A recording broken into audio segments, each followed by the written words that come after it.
Hello, good morning. Good morning from me and Bo. Well, welcome to a chilly -4 degree North Shropshire. That's 24.8 Fahrenheit, I do believe. Here at Rosemary Cottage. I'm just going to put Bo down. He's a bit heavy, aren't you? You're not fat. You're just a bit. He's not fat. He doesn't like being called fat. You're just heavy. Down you go, boy. Oh, that's a good boy. There you go. Right, well, just as you can see, I'm ready for outside. I've lost my train of thought. Well, here at Rosemary Cottage, there's absolutely nothing I can do outside. It's totally frozen solid, and I'll take you outside in a minute and have a look.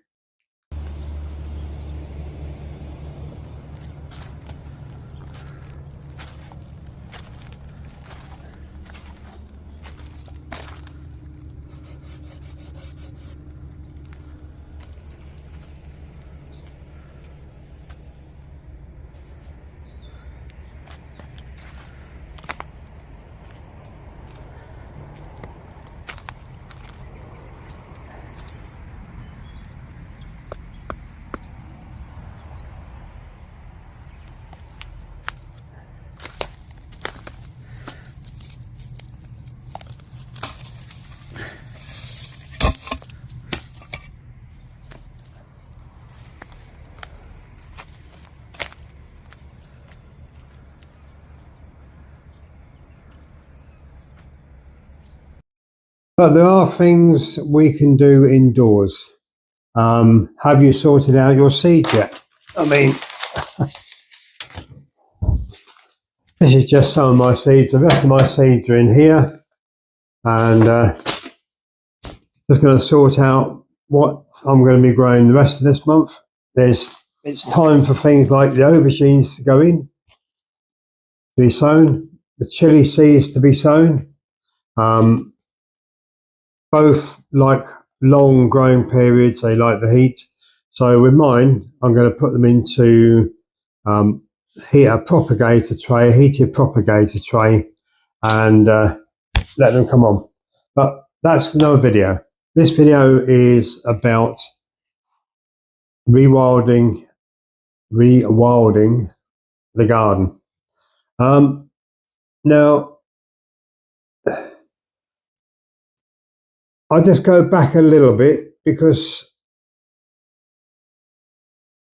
as I've said, sorting out the seeds.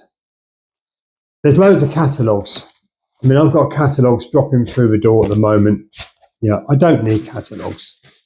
Most of my seeds for the year are in here. It's nice looking through the catalogues, but yeah. So, seeds are not a problem. Catalogues, shops, loads of seeds around at the moment. Go out there, get them, but make sure you've decided what you're planting, what flowers you're going to grow this year from seed, what vegetables you want to grow. Make sure it's vegetables you're going to use, not vegetables that you're going to grow because you like the look of them, then fine, but you don't like them.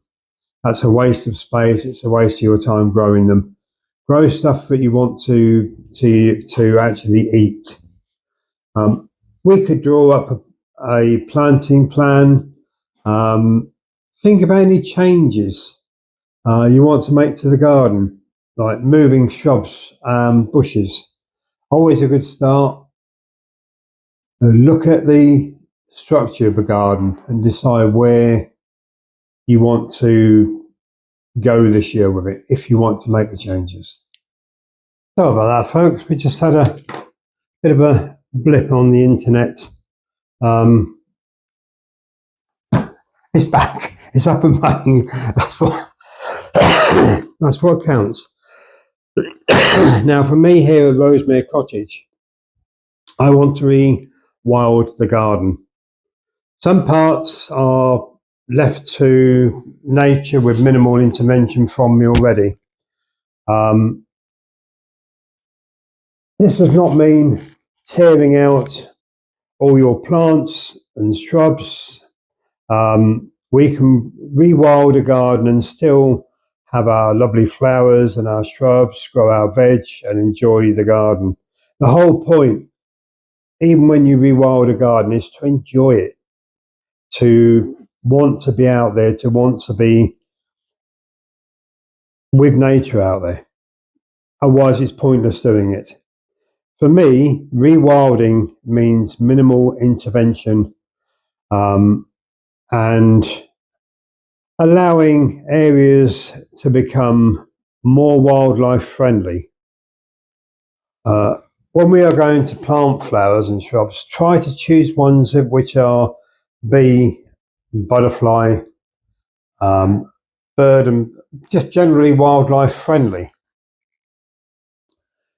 In some of my previous videos, you may have heard me talk about the field mice.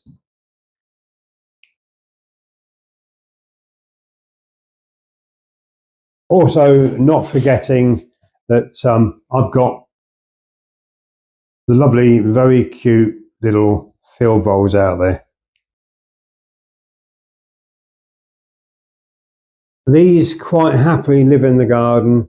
They cause no problems pest-wise or anything.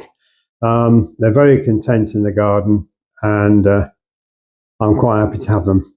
Obviously, what you don't want is to entice the big brother in. You don't want the rats. So always bear in mind when you're rewilding to make sure that you're keeping it wildlife friendly, but hostile to rats. That's the last thing you want to move in.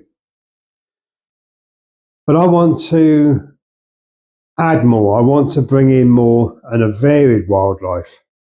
How do we do this? Well, don't go out and dig all those plants up. Incorporate them into your planting scheme. The term rewilding may not be quite the correct word, but that is effectively what we are doing. The first step is, for me, and I think really for anybody, is to assess what we have, which is wildlife friendly, already in the garden. So with that, I'm going to look at my boundary. Now, the boundary of a garden is important. It can be either sterile, have no wildlife friendly, how would you say, aspects at all to it, or it can be a wildlife highway. Mine is already well established, and I know it's wildlife friendly.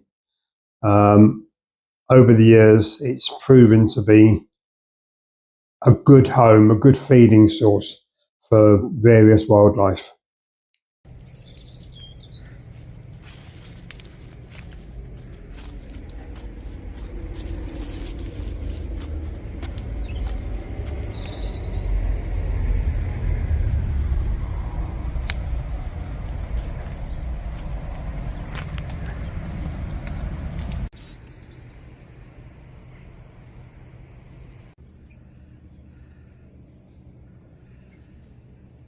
As long as it's a hedge, you're going to get wildlife in there, whether it's insects, birds nesting, you're going to get something in there. So don't give up if you think, oh, I've only got, privet. Privet's great. I've only got conifers. Conifers, even better. So don't get worried. We can make use of hedges, we can make use of shrubs which are just planted around the garden. They all can be wildlife friendly in one way or another. The more species of shrub, the more different types of shrub you've got in there, the better.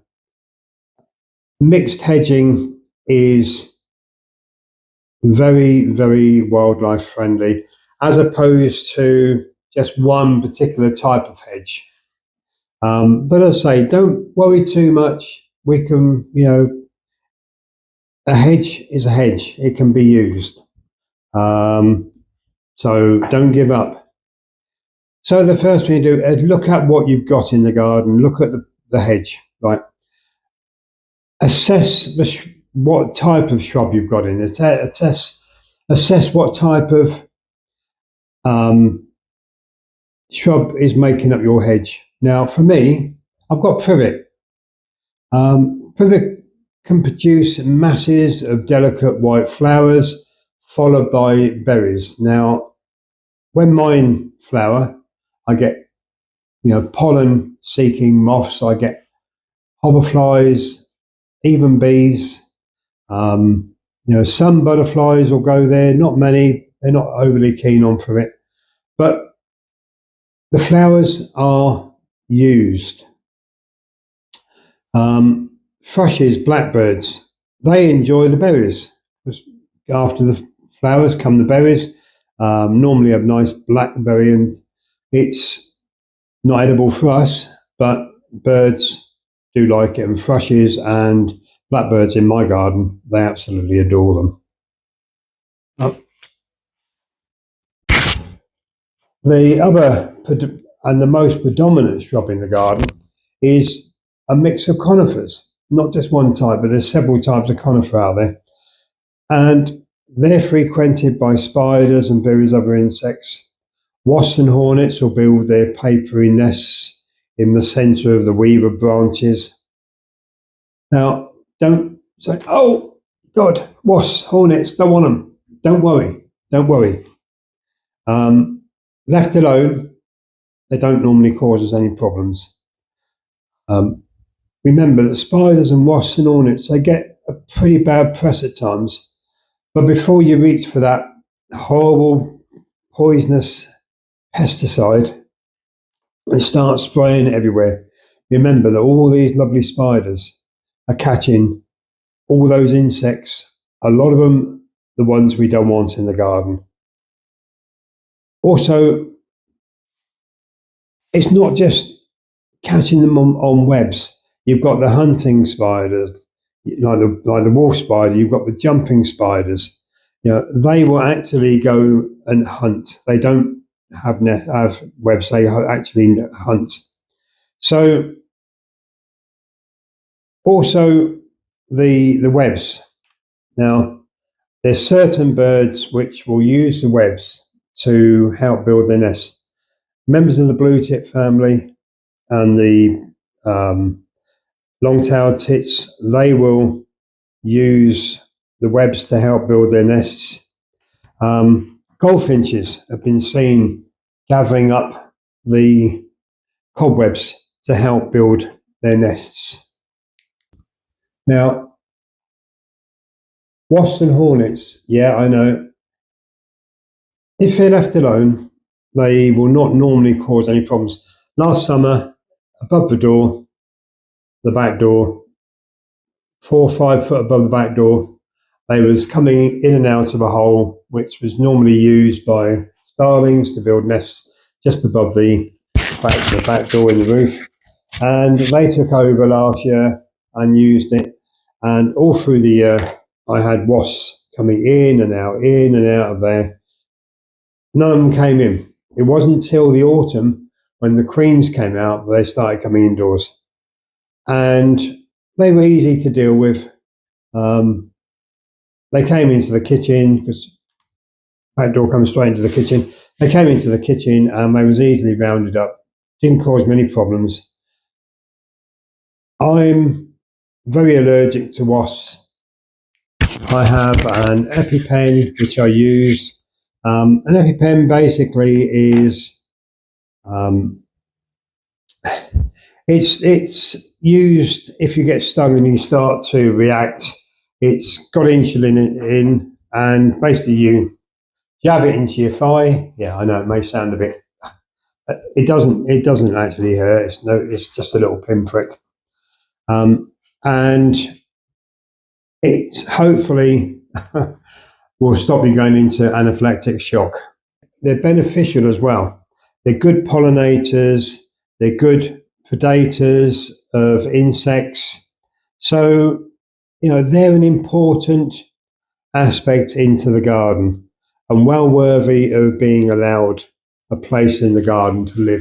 Now, on top of the insects that live in the conifers, I have regularly a pair of blackbirds. Last year I had 2 pairs of blackbirds out in the conifers, and both pairs produced 2 lots of broods that fledged, and I had blackbird fledglings all over the garden, hopping around and flitting from one place to another. But it was a joy to watch, and I just it just adds another dimension to the garden. Also, the robin, as I've said, the robin likes the privet, but it especially likes the conifers. And even the robin last year produced 2 fledged broods. As well as conifers and privet, I've got various other shrubs around the garden. There's dogwoods, there's pyracantha, there's holly, there's ivy. They're all producing flowers and berries. All are used by pollinators, by the birds and such to eat the berries. Buddleia, also better known as a butterfly bush.